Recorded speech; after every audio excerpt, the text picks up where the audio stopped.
हाँ भैया, तो प्रोबेबिलिटी की बात कर लेते हैं। कुछ कुछ ऐसी बात है जो आपने पहले से देख भी रखी होगी, उन्हें जल्दी जल्दी बताएंगे, फिर आगे अच्छे से करेंगे। आपने एक नाम सुना होगा, रैंडम एक्सपेरिमेंट। कितनों ने सुना है ये नाम, रैंडम एक्सपेरिमेंट? 1 2 3 4 5 6। Very good. आप में से कोई अभी उधर था क्या, सामने वाले सेक्शन में था क्या कोई इधर, जो अभी उधर थोड़ी देर पहले मेरी क्लास में? नहीं सर, ये पूरी क्लास अभी फिजिक्स सर की क्लास। मतलब आप सभी अभी फिजिक्स की क्लास में थे? ऐसे कितने लोग थे जो मेरी क्लास में तो मैथ से बैठे हुए थे? हाँ भाई, शक्ल देखने की नहीं ज्यादा क्यों लग रही है, थोड़ी देर पहले उधर देखा। सर एक बात बताइए, आपने अभी जो पढ़ाया था पहले सेक्शन में, वो कल वाला पढ़ाया था, कल पढ़ाया था सेकंड सेक्शन? हाँ, जो उधर मैंने पढ़ाया वो कल वाला था, जो आज यहाँ पढ़ा रहा हूँ वो कल उधर के सेक्शन में पढ़ाऊंगा। सर अगर कभी किसी दिन क्लास क्रैश कर दी मतलब कि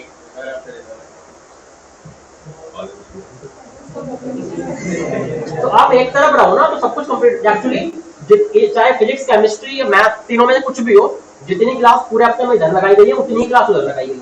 सर ये भी सर अभी कह रहे हैं कि वो रिकॉर्ड करेंगे और फिर वो डाल देंगे, फिर हमें देखना पड़ेगा। फिर कल की क्लास की फिर हमारी क्लास की फिजिक्स में बताइए, इसलिए ये तो धोखा हो गया फिर आपको। अभी तो क्या वो उन्होंने बताया अभी दिया वहां से। अच्छा अच्छा, नहीं मैथ में तो ये होगा कि किसी भी एक बैच को पकड़ लो और उसमें बैठ जाओ, उस खत्म पूरे हफ्ते। सही है, वहां पूरा हो जाएगा, ना फिर रिकॉर्डिंग देखनी है और ना ही दूसरे बैच में, किसी भी एक बैच में बैठे कंप्लीट करो। हाँ भाई, उनमें जो सर को पकड़ लो बाहर। क्या बाहर नहीं मतलब बातें करो पकड़ के, थोड़ी भीड़ तो दिखेगी तो कुछ वो सोचेंगे फिर, है ना। तो रैंडम एक्सपेरिमेंट, बेटा रैंडम एक्सपेरिमेंट जो है वो ऐसा है, ऐसा एक्सपेरिमेंट जो रैंडमली कुछ भी आउटकम देते, है ना। मेरा मतलब ये है बेटा कि जैसे अगर हम थोड़ी देर पहले तक की बात करें, जब आप स्कूल में कुछ एक्सपेरिमेंट चला करते थे आपके, है ना, तो वो एक जो है केमिस्ट्री सर अक्सर बैठ जाते थे कोने में, है ना, सामने। क्या बोला करते थे? अच्छा, सो जाते थे। अच्छा अच्छा, नहीं वो जब नींद से जागते थे तो भी कुछ बोलते होंगे ना? अरे इतना तो बोलते होंगे एक तरफ कोने बैठ के कि हाँ भाई उस वाले में, उसमें से जो है आप 3 ml ये निकाल लो, 2 ml उधर से निकाल लो, फिर जो है उसमें डाल लो और फिर जो है 5 मिनट हिलाते जाओ। तो उसके बाद वो सो जाते होंगे, फिर 5 मिनट बाद फिर से जगते होंगे, बोलते होंगे कि बेटा इसका कलर पर्पल आ रहा है, ऐसे ही बताते होंगे ना। वो देखते नहीं होंगे जाकर के, वो उन्हें पता होता होगा क्या होने वाला है ना। अरे ऐसे तो एक्सपेरिमेंट होता है केमिस्ट्री के। सर हम लोग ज्यादा बच्चों ने जो अरे ज्यादा बच्चों ने किए ही नहीं। अच्छा, सब अपनी तरह ही हो फिर तो यार। तुम पहुंच जाओगे बेटा आईटी आईटी आराम से, कोई दिक्कत नहीं। तो मेरा मतलब ये है कि उन्हें पता होता था कि आउटपुट क्या आने वाला है। जितने भी हमारे स्कूल में एग्जाम होते हैं सबको पता होता है कि क्या आउटपुट आने वाला है ना। तो इसलिए वो इसलिए बैठे रहते हैं अपने टेबल पर, वो वहीं से बोलते रहते हैं क्या हो रहा है।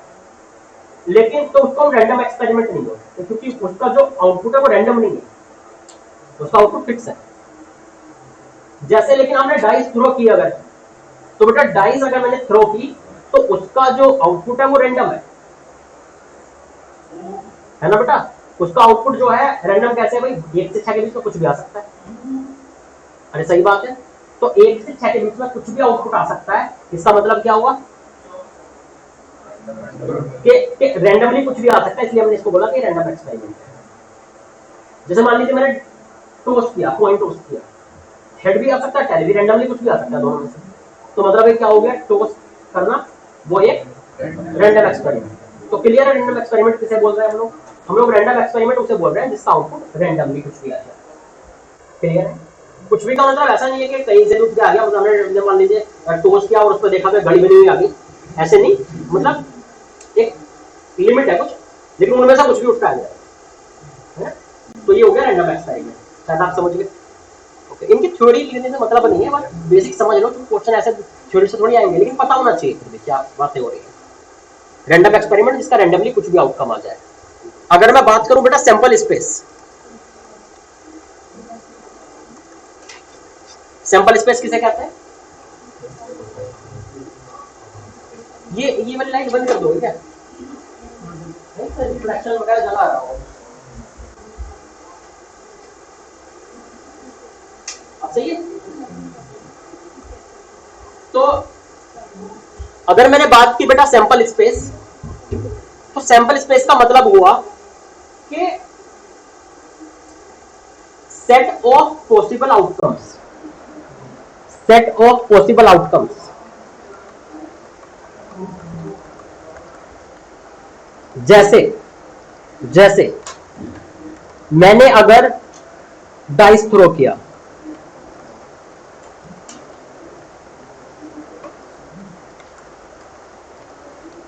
तो बेटा आउटपुट क्या क्या आ सकते हैं? 1 2 3 4 5 6। तो इन सबको एक सेट के अंदर रख दो, तो ये क्या हो गया? सैंपल स्पेस हो गया।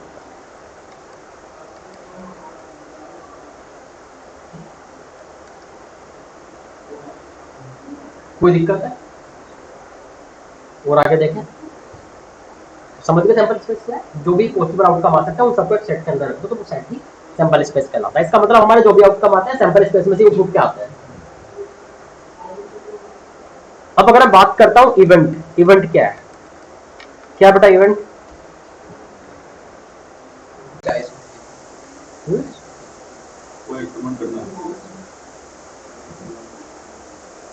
मैं डाइस फेंकी तो एक इवेंट है। इवेंट क्या है?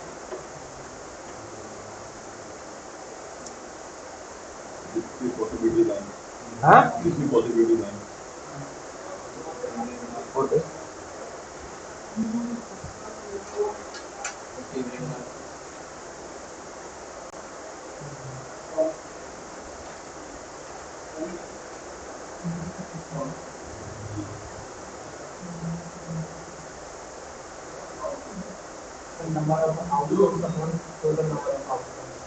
किससे बोलिए? नहीं, हाँ भैया सुनिए, इवेंट क्या है? जैसे मान लीजिए मैंने डाइस थ्रो, तो मैंने बोला यार एक इवेंट है कि भाई इवन नंबर आता है। डाइस थ्रो की क्या क्या आ सकता है? 1 से 6 तक कुछ भी आ सकता है। मैंने बोला डाइस थ्रो करने पर इवन नंबर आया, इसकी प्रोबेबिलिटी बता दो, कि इवन नंबर आने की प्रोबेबिलिटी बता दो। तो इवन नंबर आना क्या है? इवेंट है। तो इवन नंबर का मतलब क्या बात कर रहा हूं मैं? 2 4 6 आने की बात कर रहा हूं क्या? अच्छा 2 4 6 आने की अगर मैं बात कर रहा हूं, तो 1 से 6 तक के नंबर में 2 4 6 इसमें से क्या आएगा? तो मतलब हमसे जो भी मांगा जाता है किसी एक्सपेरिमेंट में, जो इवेंट की जिसकी हम बात करते हैं, हम जिसकी प्रोबेबिलिटी मांग रहे हैं वही इवेंट है, सीधी बात। सही है? जैसे इवन नंबर आने की प्रोबेबिलिटी मांग रहे हैं तो इवन नंबर आना एक इवेंट है। हम ओड नंबर आने की प्रोबेबिलिटी मांग रहे हैं तो ओड नंबर आना एक इवेंट है। हम अगर प्राइम नंबर आने की प्रोबेबिलिटी मांग रहे हैं, प्राइम नंबर आना एक इवेंट है। प्राइम नंबर भी नहीं में से आएगा, इवन नंबर मांगू तो भी नहीं में से आएगा, मैं ओड नंबर मांगू तो भी नहीं में से आएगा, है ना? तो अरे रंजीत भैया एक बिलवा लेना। तो इसका मतलब क्या हुआ? सब कुछ इन्हीं में से तो आने वाला है, चाहे ओड नंबर हो, इवन नंबर हो, प्राइम नंबर हो। इसका मतलब हर इवेंट इन्हीं में से रूप क्या आता है? मतलब इवेंट क्या है? Subset of sample space. Sample space में से रूप क्या आता है? इवन नंबर मांगू तो भी इन्हीं में से उठ आएगा, ओड नंबर मांगू तो भी इन्हीं में से उठ आएगा। तो हर एक इवेंट इन्हीं में से उठ के आता है, इसी सेट में से। इसका मतलब ये हो गया कि event is subset of sample space. Clear है? Event is subset of sample space.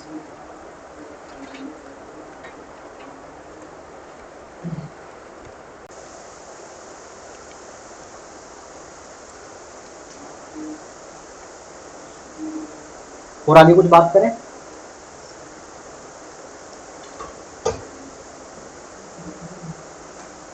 देखो भैया आगे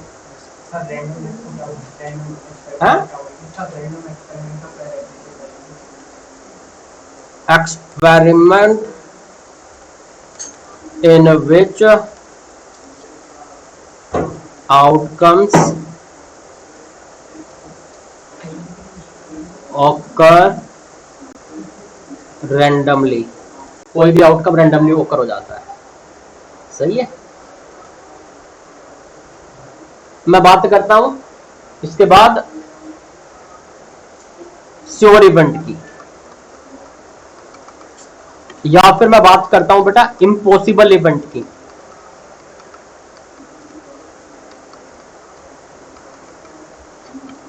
ठीक है।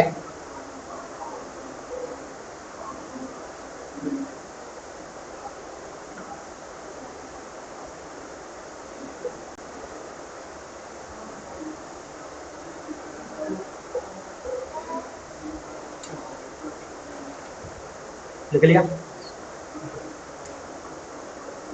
अगर मैं बात करूं श्योर इवेंट की, नाम से पता लग रहा है कि पक्का है कि होने वाला है। तो मतलब एक ऐसा इवेंट जो 100% होगा ही होगा, मतलब जिसके ओकरेंस के चांसेस 100% है। यहां प्रोबेबिलिटी में 100% का मतलब 1 होता है। मैंने बोला 100% चांसेस है, या मैंने बोला 1 प्रोबेबिलिटी है, दोनों बात एक ही है।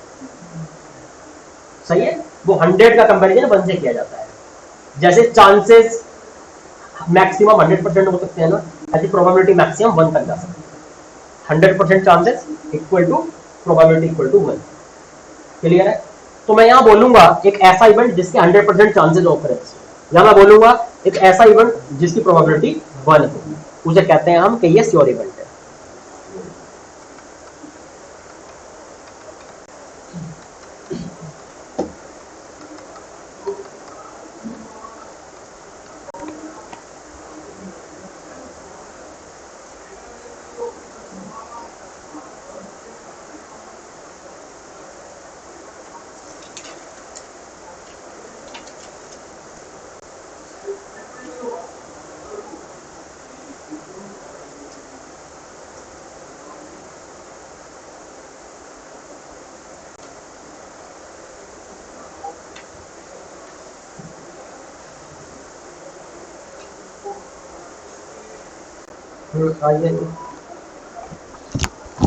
क्लियर है।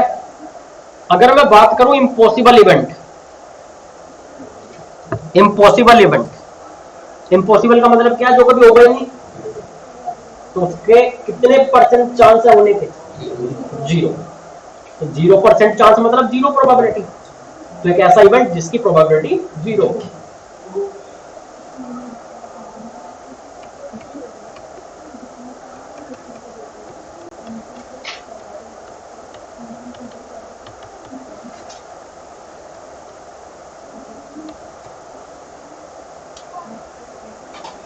कोई दिक्कत है?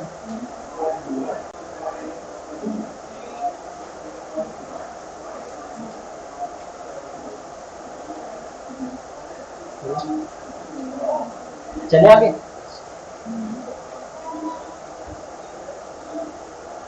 लिख लिया ना सभी ने? इसमें बेटा एक वर्ड आता है इक्वली लाइकली इवेंट्स।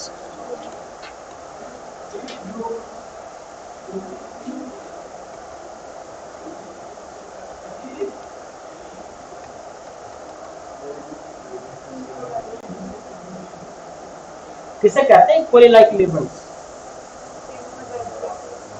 हाँ, इवेंट्स विद सेम प्रोबेबिलिटी। जैसे मैंने क्या काम किया, एक कॉइन उछाला, अब मैंने बोला कि यार टेल आने की कितनी प्रोबेबिलिटी है, टेल आने के कितने परसेंट चांसेस है? 50%। हेड आने के कितने परसेंट चांसेस है? 50%। तो दोनों के चांसेस इक्वल है ना, मतलब तो हेड आना और टेल आना दोनों क्या हो गए? Equally likely event. समझ रहे हैं बात को? इक्वली लाइकली इवेंट किसे बोलेंगे? Events with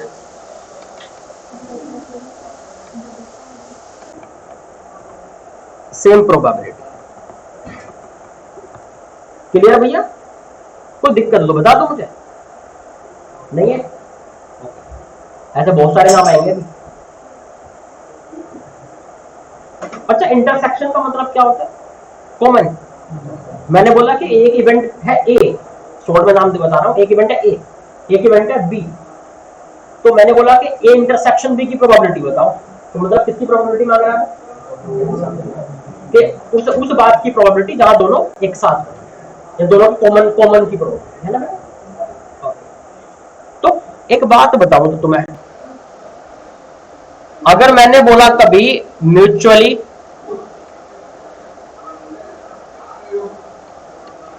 exclusive events,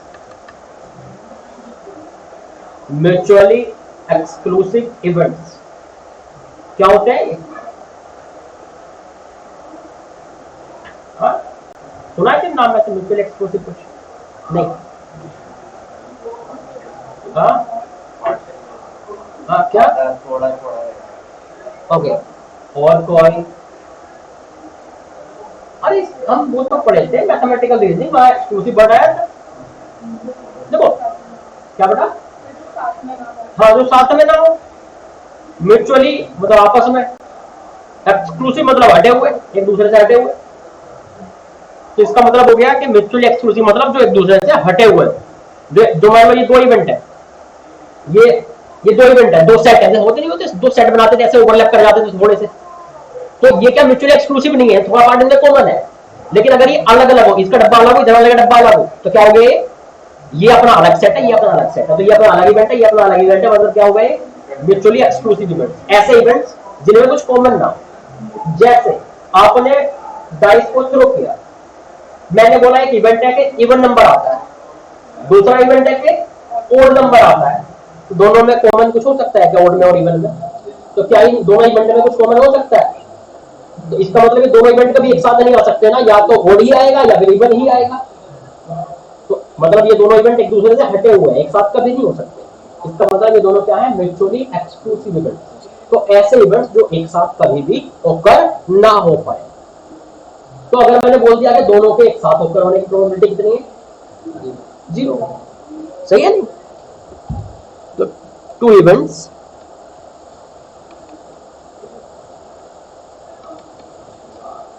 which cannot occur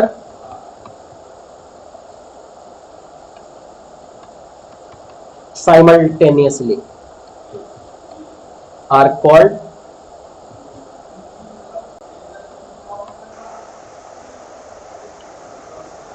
mutually exclusive events।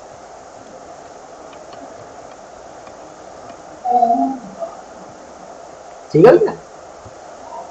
एक बात और लिखवाऊं, अगर A and B are mutually exclusive events,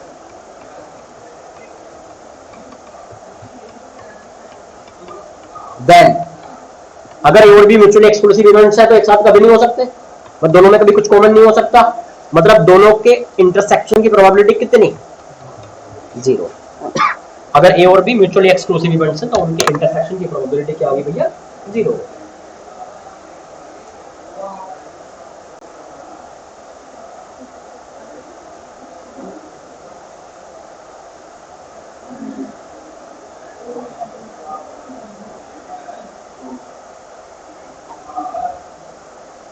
Do you have any दिक्कत? ओके, लिख रहे हैं कुछ लोग, दिक्कत तो कभी होनी नहीं चाहिए। अरे ज्यादा ज्यादा क्या होगा, नहीं समझ में आएगा, उससे भी ज्यादा क्या होगा, एग्जाम में जाकर नहीं हो पाएगा क्वेश्चन, दिक्कत क्यों बना है ना, क्या होगा?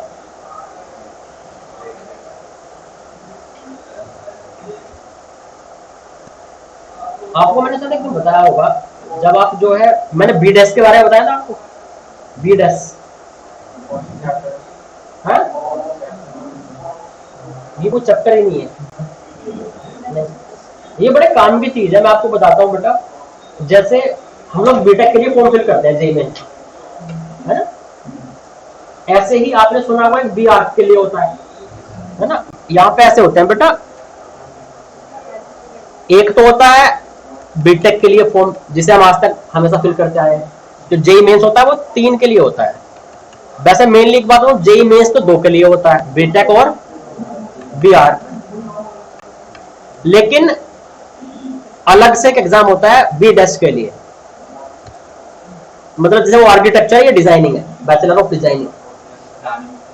हाँ हाँ, भी प्लानिंग बोल सकते हो। तो नहीं, ये क्या है स्पेशली, ये तीनों जो है बीटेक तो हर एक एनआईटी और आईआईटी में है, मैं प्राइवेट की बात नहीं कर रहा कहीं भी। बीआर कुछ 3 से 4 एनआईटी में और 2 से 3 आईआईटी में है, और बी डिजाइनिंग जो है वो 2 से 3 आईआईटीज में है। अभी तक ये है, बाकी कोई गड़बड़ जाए तो अलग। तो तीनों ही बैचलर वाले कोर्सेज हैं। तो इसमें ऐसा है कि बच्चों का बीटेक पे तो सबका ध्यान होता है। आप जितना तैयारी कर रहे हैं बीटेक की तैयारी करनी आए हैं, तैयारी हो रही है ना, तो पूरी दुनिया तो बीटेक के लिए पढ़ रही है। इंडिया तो छोड़ दो, तो दुबई में और उनमें हर जगह जो तैयारियां चल रही है इंडिया में आगे पढ़ने के लिए। आपको पता है कि चाहे वो कोई भी, चाहे बंसल हो, चाहे वो एलन हो, चाहे कोई भी हो, सबके सेंटर इधर उधर खुले पड़े हैं इंडिया से बाहर, है ना। हाँ, नहीं ये सच बात है। तो अब बीटेक में कंपटीशन कितना है? हाँ, बहुत का मतलब लगभग 10 से 15 लाख के बीच में एग्जाम देते हैं। कोरोना में भले थोड़े बहुत कम हो गए, लेकिन 12 लाख 13 लाख नॉर्मल जाता है। अब बात करते हैं हम बिहार की। बिहार के ये समझ लो कि जैसे मान लो मैं बात करूं यहाँ के बंसल की, तो बंसल में मान लो अगर 100 बच्चे एग्जाम देंगे तो कोई 1 या 2 भर देता है, ठीक है, ये रेशियो होता है, सही है। तो यार कॉम्पिटिशन कम हो गया। अब बिहार का जो पेपर है वो सुनो, उसमें आता है मैथ और ड्राइंग, बस। तो और ड्राइंग पे ऐसा नहीं है कि कोई कलर वाला आएगा, उसमें वो वाला है ज्योमेट्रिकल ड्राइंग, समझ लो आप, ठीक है। भले भाई किसी ईयर में अगर ज्यादा ही कुछ वो उल्टा सीधा कर दे वाला बात है, लेकिन जनरली ज्योमेट्रिकल ड्राइंग या बेसिक वाली जो मतलब स्केच टाइप का कुछ है ना, या ज्योमेट्री से रिलेटेड और मैथ्स। तो ये कोई टफ तो हुआ नहीं। मैथ्स में जो है थोड़ा सा क्वांट टाइप का आ जाएगा, है ना, मतलब जो बोली होती मेंटल एबिलिटी जो हम पढ़ते थे 10th वगैरह में, थोड़ा सा वो आ जाएगा, थोड़ा सा यहाँ का मैथ आ जाएगा, जेई मेन से भी नीचे लेवल वाला। तो चीजें आसान हो गई ना। मान लो किसी को अगर थोड़ा सा भी सही हो कैलकुलेशंस वगैरह, जिसकी मैथ थोड़ा सा भी सही लगता हो किसी को, है ना, क्या मैथ सही लगता नहीं है किसी को, तो मतलब 2-4 लोगों को भी अगर मैथ सही लगता हो। और ड्राइंग में ऐसा है कि ज्यादा ड्राइंग नहीं चाहिए, एग्जाम आने से 10 दिन पहले एक बुक आती है, इसकी बुक खरीद लेना, प्रीवियस ईयर पेपर्स, बिहार के प्रीवियस ईयर पेपर्स की बुक खरीद लेना। उसमें जो भी 10-12 आज तक ड्राइंग आई हो उन्हीं की प्रैक्टिस करके चले जाना 2-3 दिन बस खत्म, तो कुछ ना कुछ हो जाता है। मतलब मैंने ऐसा नहीं देखा किसी बिहार का पेपर भराओ और वो वहां पे जो है सिलेक्ट होने में कोई ज्यादा उसको प्रॉब्लम आई हो। भर्ती बहुत कम है यार, मतलब ऐसा है कि मान लो अगर 2000 सीटें हैं तो 4-5 हजार बच्चे फॉर्म भरते हैं, मतलब ये समझो, सही है। तो और जो टॉपर होते हैं वो कभी इसका फॉर्म नहीं भरते, तो वैसे कॉम्पिटिशन आधा हो गया। तो इसलिए बीआर का भी फॉर्म भरना आप लोग बीटेक के बाद जब भी इसका फॉर्म है, सही है, क्योंकि बेटा सेफ साइड लेनी जरूरी है। बीटेक में एनआईटी आईटी ना मिल पाए तो बीआर की ले लेना, आसान भी है थोड़ा सा लेना, क्योंकि 3 सब्जेक्ट की बजाय एक ही सब्जेक्ट पर ध्यान देना है। अच्छा, दूसरी बात यह है बीआर के जो है, बीआर के प्लेसमेंट बीटेक से अच्छे होते हैं। ये बीटेक 4 साल का होता है और बीआर 5 साल का होता है, तो 1 साल एक्स्ट्रा तो लगता है। बीआर में बेटा आर्किटेक्चर आप बहुत अच्छे से जानते हो, है ना, और कॉलेज पूरे इंडिया में सोचो नेशनल लेवल के 2-4 है, तो जितने नहीं होते, जैसे भाभा एटॉमिक रिसर्च सेंटर है, या फिर जो भी अपने ये जो है इसरो वगैरह है, अब इनको जैसे रॉकेट वगैरह बनाने हैं, तो बेटा आर्किटेक्चर वाले जो करें कितने एंगल पे उसको कर लेना, उसकी लेंथ क्या रखनी है, उसकी विड्थ क्या रखनी है, तो वो सारी चीजें जो है ये अपने हैंडल करते हैं, सही है। या इतने कम लोग होते हैं ना कि जो सरकारी बिल्डिंग बन रही होती है ना, तो उन्हीं में वो यूज हो जाता है, क्योंकि निकलते इतने कम है ये लोग। ऐसा नहीं है कि रोड पे घूमते मिल जाएगा कहीं, हाँ बीआर वाले एनआईटी आईआईटी से निकलेंगे। तो मतलब ये है कि इनका बहुत अच्छा फ्यूचर है। मेरे जितने भी कॉलेज के दोस्त थे ना वहां पे जो 5 साल वाले थे, पहले तो हम उनकी मजाक उड़ा के आ गए कि हम तो 4 साल प्लेसमेंट लेके जा रहे हैं, तुम्हें 5वां साल भी अलग रहा है। मुझे की बात 5वें साल के लास्ट में उन्होंने हमें फोन किया, फिर वो हमारी मजाक उड़ा रहे थे, है ना, कि बेटा तुमने क्या कर लिया, क्योंकि वो मैक्सिमम जो है नासा इसरो और इन सब नहीं बैठे हुए हैं, और बड़े जबरदस्त पैकेज पे हमसे ज्यादा वाले। तो मेरा मतलब ये है कि भैया बहुत अच्छी चीज है, अपना करियर सेव करके चलना। बीटेक के साथ बीआर का फॉर्म जरूर करना, गर्ल्स को स्पेशली। हमारे कॉलेज में हमारे वाले ईयर में 60 सीटें थी बीआर की, और उनमें से 57 लड़कियां थी, 3 लड़के थे, ठीक है, तो ड्राइंग थोड़ी सही होती है ना उनकी, बस इसलिए जो है थोड़ा प्रेफरेंस होती है ना। अच्छा और सुनो, अब बात होती है बी डिजाइनिंग में, तो कोई भी ध्यान नहीं देता, कम से कम बीआर का ये तो है कि बीटेक वाले लिख देते हैं उसमें, अपना जब जेई मेंस वाले ऑप्शन दे देते हैं बीआर की भर लो वेबसाइट पे, लेकिन बीडेस का कोई कहीं जिक्र नहीं करता। इसको नॉर्मल आप गूगल पे सर्च करना। अभी हमारे यहाँ जो है एक बड़े धुरंधर से स्टूडेंट है, क्या नाम, रानित, 12th में रानित नाम का लड़का है। अब वो जो जानता है कोई, जानते हैं आप, वो जो है मतलब ऐसा है कि सच बताऊं ना तो मतलब अगर न्यूट्रल में बात करूं तो वो शरारती वाली कैटेगरी में आता है, वो पढ़ने वालों की कैटेगरी में आता नहीं था, है ना। हाँ, दिमाग बढ़ गया। तो अब सब लोग सोचते थे यार ये बंदा मैथ्स की क्लास लेने आता है ना। उसके बाद सडनली क्या हुआ कि अच्छा वो बड़े शानदार बंदा अभी से नहीं, जब वो 11th में जब आया था ना पहली बार हमारे यहाँ, मतलब 10th में भी आता, जब 11th क्लास मेरी पहले बैठा तो पहले थी वो बंसी वाले की जय और पता नहीं क्या क्या क्लास में, यही काम होते हैं, है ना। मतलब फुल मस्ती वाला लड़का है। मैं सोचता था कुछ नहीं हो सकता। जब पूरे लॉकडाउन क्या क्या पता है, सिर्फ मैथ की क्लास लेता था और बोला अपनी वो थोड़ा हेल्दी सा था, बॉडी शॉडी पे ध्यान दिया उसने, उसने यूट्यूब पे वीडियो बना रहा है कि देखो मैं क्या था क्या हो गया और ये सब है ना। हाँ, मैं उसने ये काम किया, तो मैं सोचा इसका तो करियर खत्म हो गया, वो हमें वीडियो भेज रहा है, तो देखो मैंने एक वीडियो बनाई है ना, देखो ना मैंने ये वीडियो बनाई है और ये मतलब प्लीज लाइक एंड सब्सक्राइब। मैंने देखा, मैंने बोला बेटा ये तो प्राइस पूरा हट गया, जिम में बैठा रहता है। तो मजे की बात ये हुई कि सडनली अभी ऊपर एक क्लास चल रही थी, ये बात है 20 दिन या 1 महीने पहले की, तो बहुत ज्यादा खुश। मैंने बोला भाई क्या हो गया, तो क्या खुश है कि सर मैं जो है इसमें बी डेस में मेरा जो है वो हो गया, क्लियर हो गया, है ना। तो काउंसलिंग बाकी है, लेकिन उसके नंबर इतने ज्यादा है, कट ऑफ मान लीजिए 80 पे है तो उसके 160 नंबर है लगभग 2। तो फिर आप समझ रहे होगे क्या कैसे क्या मिलेगा, है ना। और सिर्फ किस चीज से, मैथ्स और ड्राइंग, है ना। बी डेस में भी मैथ्स और ड्राइंग आती है बस, ठीक है। तो बस इसमें इतना है कि बीआर से थोड़ी अच्छी लेवल की ड्राइंग आ जाती है। तो बी डेस कभी गूगल पे सर्च करके रखना, अभी से देख के रखना कौन कब फ्री हो रहा है। मतलब देखो जेई मेंस तो अब हो रहा है इस महीने में, तो आज बीआर का पेपर है, कल से बीटेक वालों का पेपर है, जबकि ये जनवरी में हो गया, निपट चुका, रिजल्ट आ चुका है इसका, है ना। तो भाई एकदम सेफ साइड में है, कह रहा था आईआईटी बॉम्बे मिलना ही है, कितने नंबर का हमेशा मिलता है बी डेस में, है ना। तो या वो बीआर से रिलेटेड सब्जेक्ट थोड़ी सी डिजाइनिंग वगैरह भी है। तो मेरा मतलब ये है कि वो अगर वो डिजाइनिंग भी कर लेता है आईआईटी बॉम्बे से, तो वो इधर उधर के बीटेक वालों से तो अच्छा ही है, प्राइवेट कॉलेज के बीटेक वालों से। तो मतलब ये है कि भैया सारे ऑप्शन ना थोड़ा देख के रखो, ये चीजें कहीं मिलेंगी नहीं गूगल या मतलब कोई रैंडमली कोई आगे बताएगा नहीं आपको, क्योंकि अभी से आपके माइंड में सेट होनी चाहिए। मान लीजिए कोई लगता है कि यार मैं एकदम डफर बच्चा हूं, मुझे कुछ नहीं आता जाता, मैं तीनों सब्जेक्ट संभाल ही नहीं पा रहा, तो मेरा मानना है कि आप मैथ और मेंटल एबिलिटी जैसी जो चीजें ना, मतलब बेसिक मैथ जो होता है, जो 10th का मैथ होता है, वो और यहाँ का मैथ संभाल लो, खत्म। तो आप इन दोनों में से किसी एक में तो पहुंच ही जाएंगे, बीटेक में भी नहीं पहुंच सकते। तीनों संभाल पा रहे हो तो बहुत अच्छी है, बीटेक में रैंक लाओ, है ना।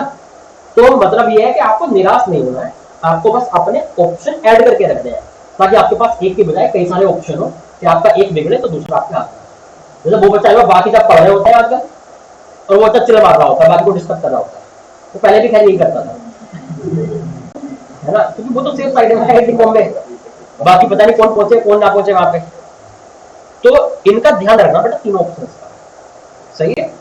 हाँ, सिर्फ बीटेक के पीछे मत पढ़ना, तीनों के पीछे पढ़ना, तीन के पीछे पढ़ोगे तो एक तो मिलना ही है, क्लियर है। तो हम कहा हाँ, इसका एग्जाम अलग से होता है, बीडेक का एग्जाम अलग से होता है, ध्यान रखना पहले ही हो जाता है, बहुत पहले से सर्च करके रखना बेटा। हम यहाँ से म्यूचुअली एक्सक्लूसिव है ना।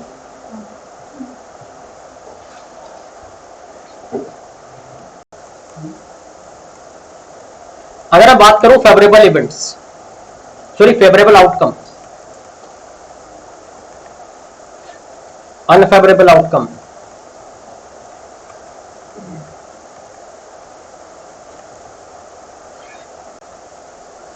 Probability,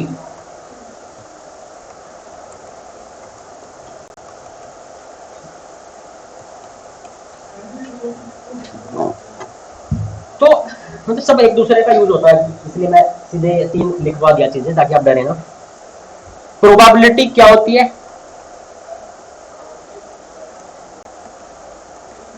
probability equal to number of favorable outcomes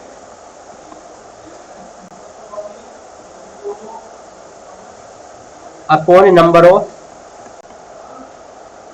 unfavorable outcomes.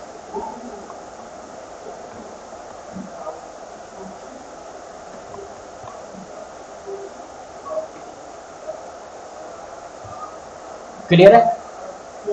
Favourable outcome upon unfavourable outcome.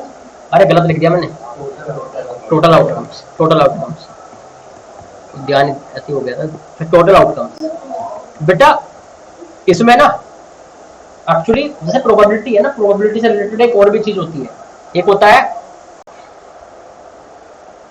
Odds in favour. Odds in favour क्या होता है? Number of favourable outcomes upon number of unfavourable outcomes. ये ध्यान आ गया था actually मुझे। और odds against क्या होता है?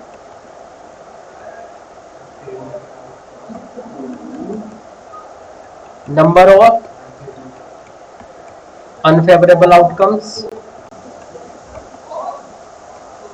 Upon number of favourable outcomes.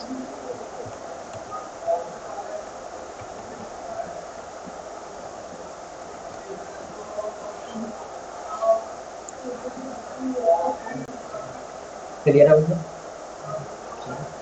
अच्छा, तो ये तीन बातें पूछी जा सकती है। ये जरूरी नहीं होता कि हमेशा प्रोबेबिलिटी ही मान रहा हो किसी इवेंट की, वो उस इवेंट्स के ऑड्स इन फेवर मान सकता है, ऑड्स अगेंस्ट वगैरह मान सकता है। ठीक, देखिए नोट कर रहे हैं अब नीचे चलो।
ठीक है,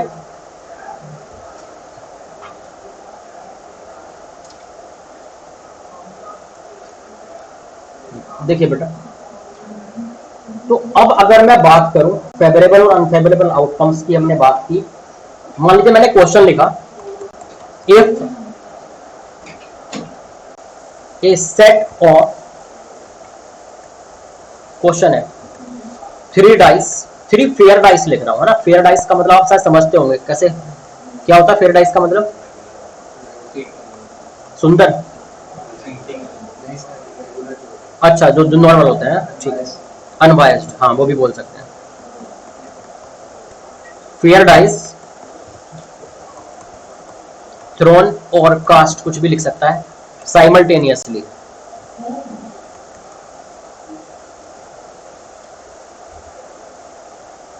then find the probability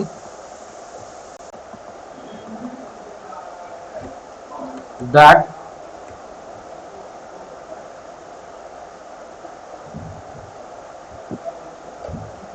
find the probability that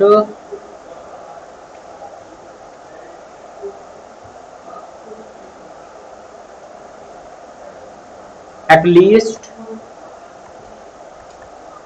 two head occurred. क्या ओ ये क्या हो गया मुझे, हाँ ये वो है, वो मतलब क्या,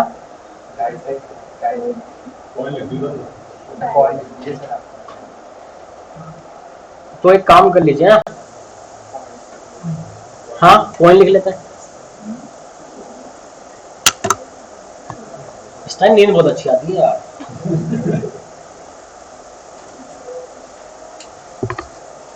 ये फरवरी मार्च अप्रैल तो खाली महीने होते थे, अब सेशन थोड़ा थोड़ा लेट हो गया, अब फरवरी में पढ़ाना पड़ रहा है।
देखते हैं, देखिए जब तीन फेयर कॉइन को थ्रो किया गया तो पहले पॉसिबल आउटकम तो देख लें, कॉइन 1, कॉइन 2, कॉइन 3। अगर मैं पॉसिबल आउटकम्स की बात करूं तभी तो पता लगेगा इनमें से हमारे वाले कौन से हैं। तो हेड हेड एड और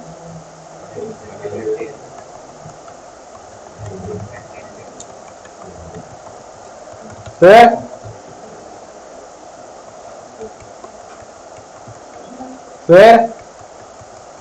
ऐसे। अब मुझे एक बात बताएं, 1 2 3 4 5 6 7 8 ये हो गए, तो ये क्या है हमारे टोटल आउटकम्स, सैंपल स्पेस भी बोल सकते हो, सैंपल स्पेस के अंदर ही इतने आउटकम रखे हुए हैं। हमारे वाले कौन से फेवरेबल,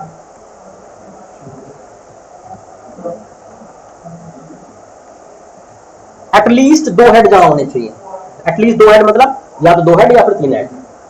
तो ये भी हमारा है, ये भी हमारा है, ये भी और ये भी हमारा है, ये फेवरेबल हो गए। और टोटल ये थे, टोटल कितने हैं 8, फेवरेबल कितने हैं 4।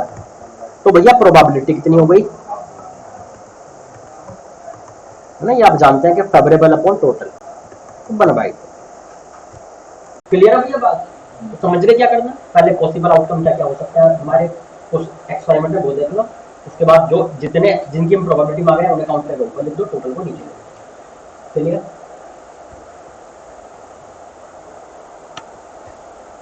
तो लिख रहे थे क्या, हो गया था ना। क्वेश्चन देखते हैं।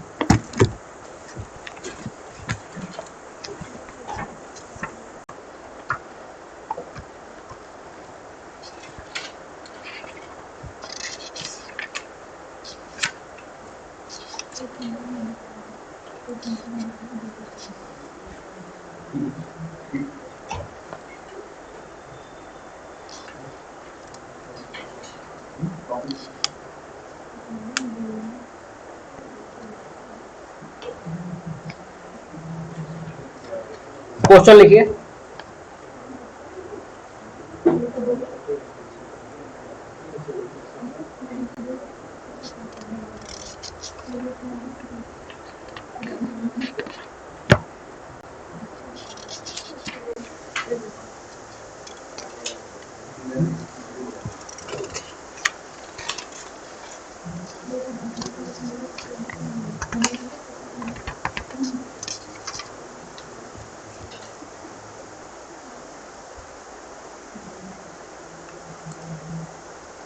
A card is selected from a pack of 52 cards.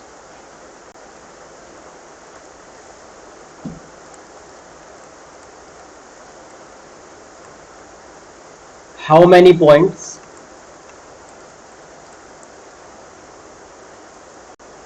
are there in the sample space?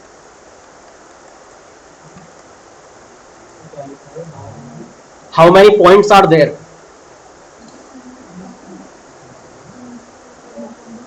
in the sample space? क्या हो गया?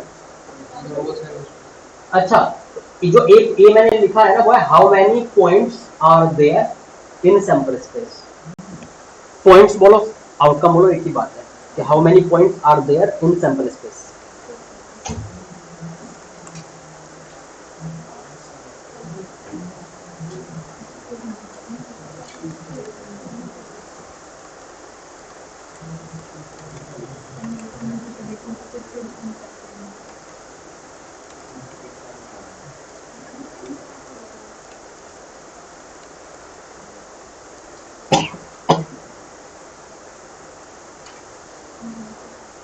Ace of spade.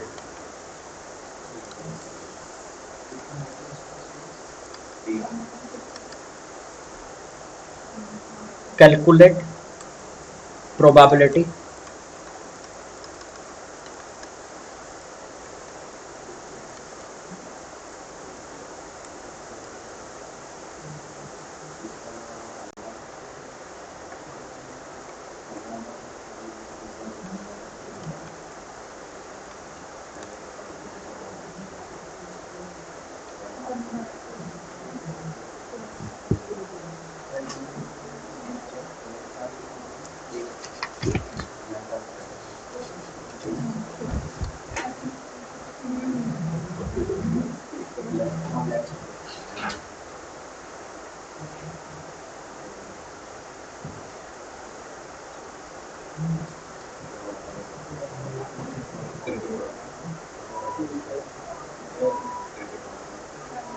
बेटा कितने पॉइंट्स होंगे सैंपल स्पेस में? 52 पे एक कार्ड निकाला है, वो क्या क्या पॉसिबिलिटी है भाई? या तो लाइक जैसे स्पेड का एस रहा होगा, स्पेड का जैक रहा होगा, स्पेड का किंग रहा होगा, स्पेड की क्वीन, ऐसे टोटल कितने ऑप्शन है? 52 ऑप्शन. तो 52 आउटकम्स पॉसिबल है हमारे पास. तो सैंपल स्पेस में कितने पॉइंट हो गए? 52. ये तो सबको क्लियर है. कार्ड का तो सबका ध्यान आ रहा है क्या क्या होता है कार्ड में. सबने बहुत खेले होंगे ना बचपन में, देख तो रखा है ना सबने. वो सही है यार.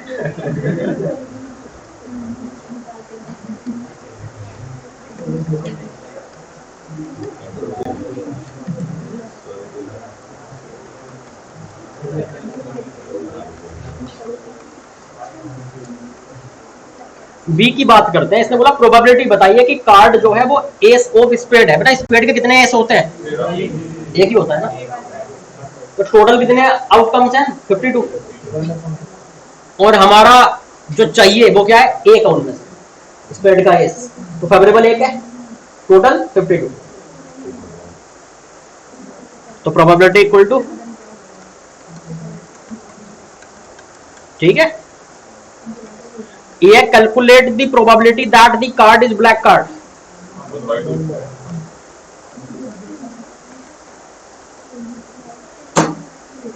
तो ब्लैक कार्ड कितने होते हैं? 26. टोटल 52. कोई दिक्कत है क्या?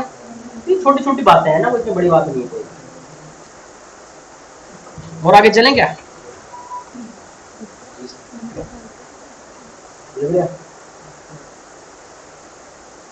आपने वो सेट थ्योरी पढ़ी है क्या बचपन में? उसमें यूनियन वगैरह के फॉर्मूले पढ़े होंगे. हाँ, ओके. आपने ये तो पढ़ा होगा ना भाई, पी की जगह एन लिखा होता था वहां पे. A union B equal to P A plus P B minus P intersection B. ये तो पढ़ा होगा. Very good. P A bar A complement समझ सकते हो, या फिर नोट ए समझ सकते हो, मतलब ए का उल्टा। इन सब का मतलब क्या होता है, वहां होता था total minus number of elements in A, यहाँ क्या होगा 1 माइनस पी ए, क्योंकि टोटल का मतलब 1 होता है, यहाँ टोटल प्रोबेबिलिटी इज 1। तो कभी किसी का बार मांगे मतलब नोट ए मांगे तो 1 माइनस कर दो, लिख लीजिए।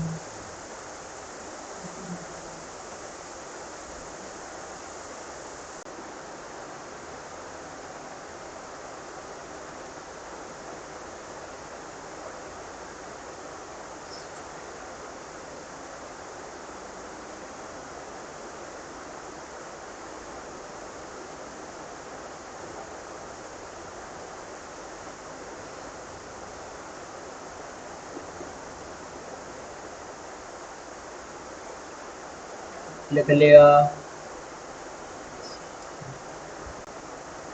पता है ए यूनियन बी जो होता है ना, उसे कभी कभी ऐसे भी लिखेगा,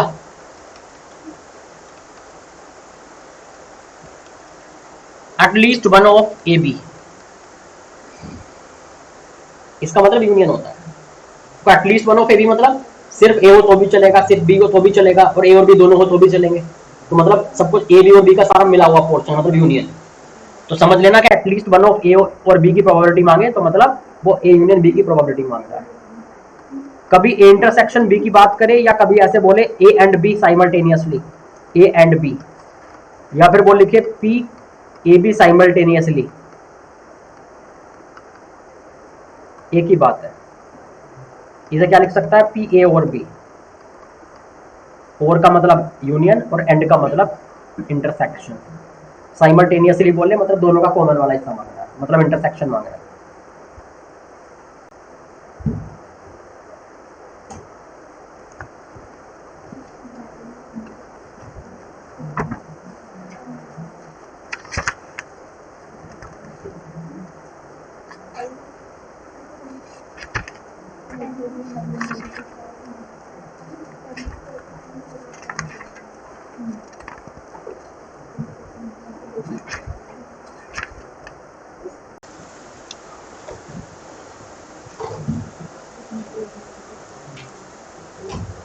लिख लिया।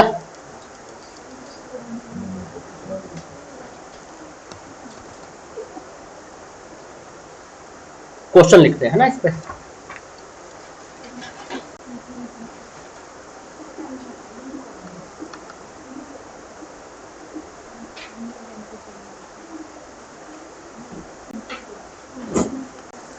A and B are events such that PA equal to 0.42, PB equal to 0.48,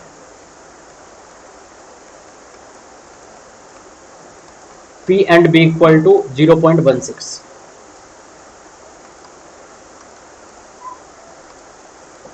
Determine P not A, not B, A और B।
बताइए।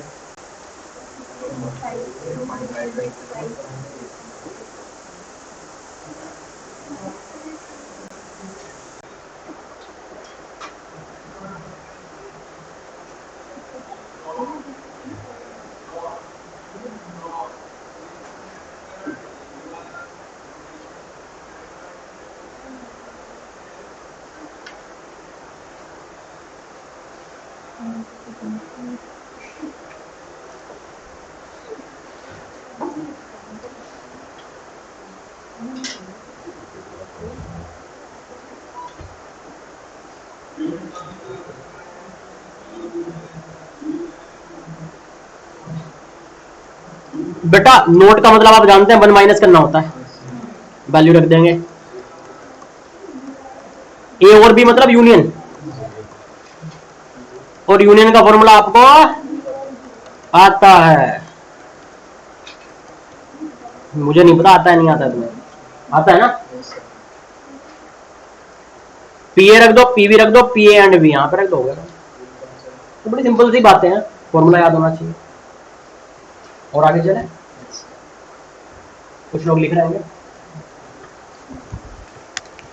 तो कैसी है प्रोबेबिलिटी? हाँ सही है ना। अरे ज्यादा कुछ टफ नहीं है, प्रोबेबिलिटी तो तब बनती है जब ट्वेल्थ पढ़ते हैं, ये बच्चों वाली बात तो चल रही है अभी, है ना। ट्वेल्थ तो फिर से आएगी ना प्रोबेबिलिटी, बोर्ड में भी आएगी और उसमें भी आएगी, एडवांस में भी आएगी, जेई मेंस में भी आएगी, सब में आएगी। वहां पढ़ते हैं मजे मजे की प्रोबेबिलिटी, तो ये तो बच्चों वाली चीजें हैं।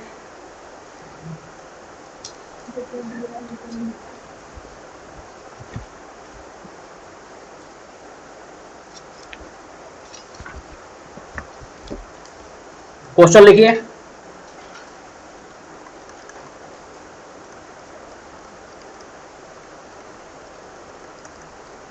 in an entrance test that is graded on the basis of 2 examinations,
लिख लिया।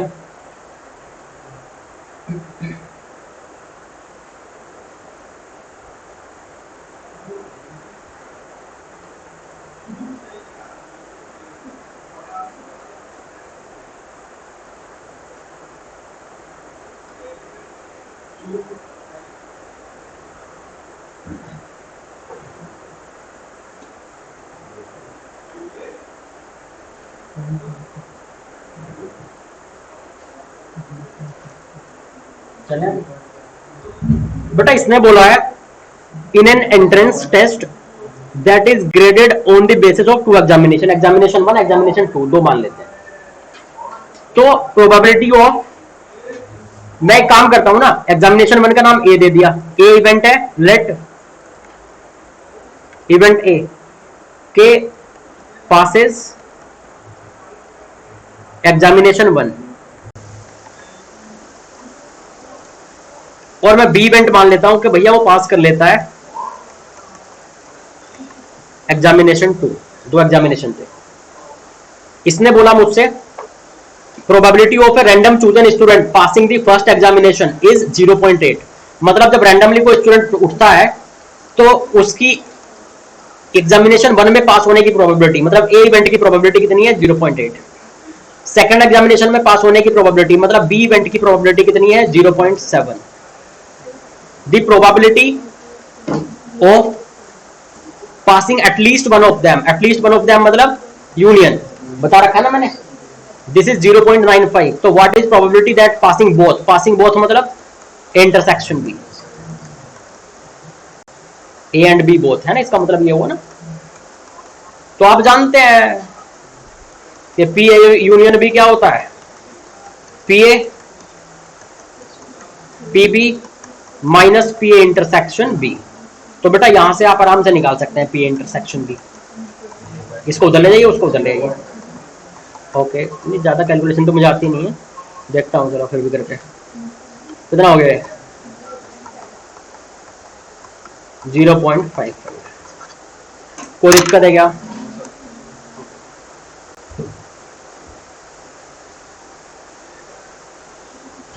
समझ में आ रही है कुछ बातें?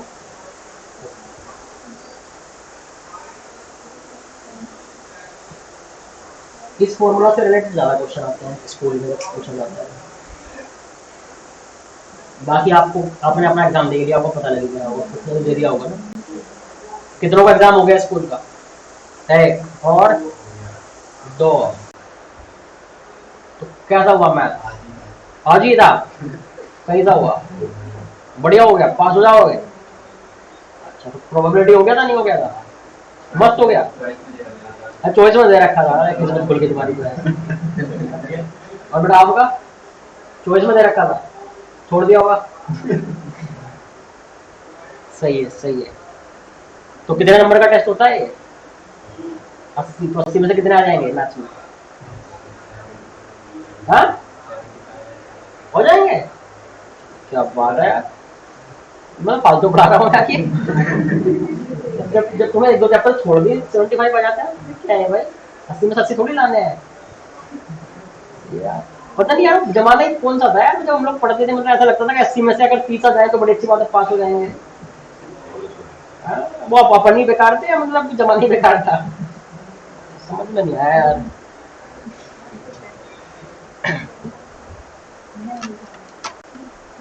ये जो मैथ्स होता है ना, मैथ्स में 54 मार्क्स थे शायद में,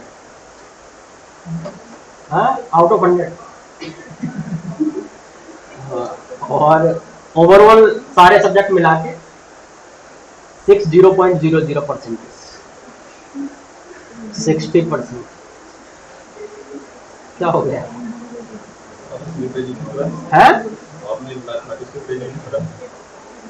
मैंने भैया B Tech with computer science from NIT Raipur, हमें तो ज्यादा कुछ तो कर नहीं पाया। फिर 1 साल सॉफ्टवेयर इंजीनियर रह लिया था Capgemini multinational company France based, client side पे भेज रहे थे 1 साल के बाद। तो बाहर वाले जो होते हैं उन्हें लगता है कि इंडिया वालों को उठा के ले जाओ, थोड़ा ठीक ठाक अगर वहाँ कर लोगे तो कुछ, बस आ गया छोड़ छाड़ के। तो 2-4 नोटिस आए थे, फाइन लग जाएगा।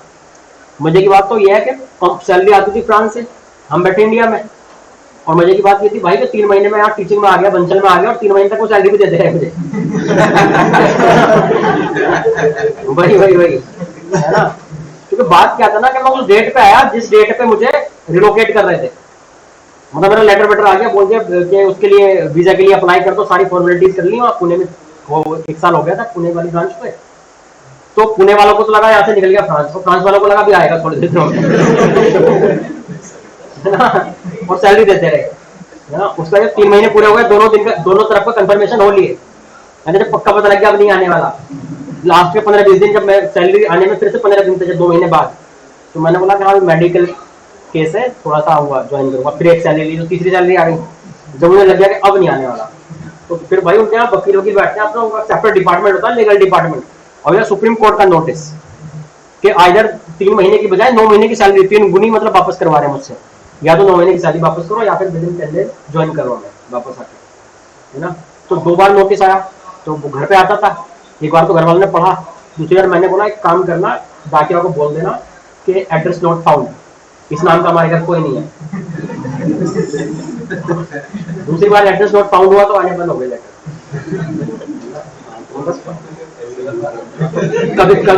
कभी अगर ऐसा करना हो ना कि मतलब किसी का लेटर ना लेना हो, जवाब ना देना हो, तो एड्रेस नोट फाउंड करवा दिया करो, डाकिया की जेब में 100 रुपए रखो, बोल दे एड्रेस नोट फाउंड।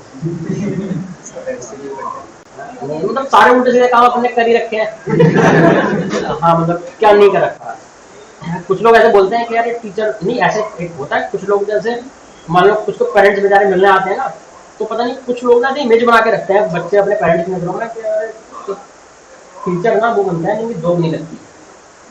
अरे बहुत मैंने तो सुना, मतलब कहीं कहीं, है ना। तो तब मुझे लगता है ऐसा ही होता है क्या, है ना। तो हमने तो ऐसे ऐसे भी देखे हैं जो IAS वाली पोस्ट से रिजाइन करके टीचर बने हुए हैं इस फील्ड में। एक MKS सर थे, MKS बंसल क्लासेस कोटा में थे वो, अब वो एजेंट चले गए हैं, फिजिक्स के टीचर। वो IAS रह चुके, 15 या 16 महीने उन्होंने जॉब की, रिजाइन करके आ गए टीचिंग में इतना इंटरेस्ट। उनका फाइनली अभी का पैकेज 2 करोड़ कुछ चल रहा है करियर। तो मतलब वो ऐसा नहीं होता, वो हर तरीके के लोग होते हैं हर फील्ड में। तो खैर कोई नहीं, जब लॉकडाउन लगा, कोरोना आया, तब लगा कि बेवकूफ़ी करती थी, तो दोस्तों ने फोन किया, तूने कितनी बेवकूफ़ी करी, तुम्हारा तो फील्ड ही बंद होने के चक्कर में, है ना। तो तब अफसोस हुआ था, लेकिन वापस से कोरोना खत्म हो रहा है तो लग रहा है कि फिर से मतलब सही है। हाँ भाई देखें, तो ये तो हो ही गया। प्रोबेबिलिटी में ज्यादा कुछ होता नहीं है ना। प्रोबेबिलिटी आपने अगर इतनी पढ़ ली ना, एक तो ये जो वेन डायग्राम वाले जितने फॉर्मूले उससे रिलेटेड क्वेश्चन, या फिर वो थोड़ा सा PNC से रिलेटेड क्वेश्चन, जैसे क्वेश्चन ऐसे आएंगे, मान लो एक लेटर दे दिया, मान लो एक लेटर है डॉटर, सॉरी वर्ड डॉटर, मुझसे बोला कि इससे बनने वाले, इससे कोई भी रैंडमली एक वर्ड बनाया गया, इसके लेटर्स को सभी को यूज करके रैंडमली एक वर्ड बनाया गया, तो आप प्रोबेबिलिटी बताइए कि वो जो वर्ड है वो वोवेल से स्टार्ट होता है और वोवेल पे खत्म होता है। तो प्रोबेबिलिटी के लिए में क्या चीज होता है, तो फेवरेबल वाले और एक टोटल। तो पहले हम देखेंगे टोटल वर्ड कितने बन जाएंगे इनसे, तो नॉर्मल अरेंज कर देंगे, वो नीचे आ जाएगा टोटल पे। अब हम बोलेंगे जो हमारा फेवरेबल है, फेवरेबल क्या है, जो शुरुआत वोवेल से करे और लास्ट वोवेल से करे, ऐसे वाले वर्ड कितने, ऐसे वाले वर्ड बना लेंगे। PNC में इतना तो सीखा है कम से कम, पहले लोकेशन में वोवेल डालेंगे, लास्ट की लोकेशन में वोवेल डालेंगे और बाकी नॉर्मल अरेंज कर देंगे, तो उनकी काउंटिंग ऊपर रख देंगे, तो प्रोबेबिलिटी होगी। तो PNC का हर क्वेश्चन प्रोबेबिलिटी में कन्वर्ट हो सकता है। PNC में number of base, number of word, number of arrangements मांगे जाते थे, इसमें उसी बात की प्रोबेबिलिटी मांग लेंगे, तो number of arrangement, number of word वगैरह काउंट करके वो ऊपर रख देंगे, नीचे में टोटल अरेंजमेंट लिख देंगे। क्या होगा, थोड़ा बहुत PNC तो पढ़ा होगा ना मुझे लगता है, कुछ ने कहीं और पढ़ा होगा और कुछ ने जो है वो जो 2-3 लेक्चर मैंने डाले थे वो पढ़े होंगे। खैर कुछ लोग जो ज्यादा बड़े लोग हैं, टाइम कम मिलता होगा, तो हो सकता ना पढ़े, पढ़े तो नहीं। कौन कितने ऐसे जिन्होंने PNC का एक भी लेक्चर देखा ही नहीं था, जो 3 लेक्चर थे, वो देखने का मतलब प्ले करके, बाहर से नहीं। हाँ कितने ऐसे हैं जिन्होंने मतलब वो लेक्चर मतलब पढ़ा ही नहीं। क्यों बेटा, अच्छा अच्छा, तो अब क्या करोगे मतलब, मुझे भी नहीं पता, उस दिन सोचो यार, पढ़ लेना आजकल मैं ना थोड़ा उठा के, ठीक है। तो अब अगली क्लास में वही शुरू होगा पीएनसी। बोला था क्या मैंने? मैं पता नहीं कहाँ क्या प्रॉमिस कर देता हूँ यार। बेटा मत देखना, मैं पढ़ा दूंगा। हाँ कोई दिक्कत नहीं है, वरना पता नहीं ऐसे ऐसे लोग जो आके मतलब फिर सुनाएंगे बातें, आपने बोला था ऐसे। वही मतलब ऐसा मुझे तो ऐसा लगता है कई बार के क्लास में जाके चुप ही रहना चाहिए। दो बातें बोल देते हैं फिर 8 दिन बाद बच्चे उसी को पकड़ लेते हैं बात को। अरे हाँ यार, तो बेटा जो भी लेक्चर को देख रहे हैं ना वो सुन लो, मैं ना जो बातें हो रही थी फिर से पढ़ा दूंगा, मत पढ़ना। ठीक है, फिर कल की क्लास में पीएनसी शुरू करेंगे शुरुआत से। पीएनसी शुरू करेंगे शुरुआत से, ठीक है। और 8-10 क्लास लगातार पीएनसी पढ़ेंगे, बस खत्म हो जाएगा फिर। ठीक है, स्कूल लेवल का हमने सब कर लिया, कोई दिक्कत। धन्यवाद।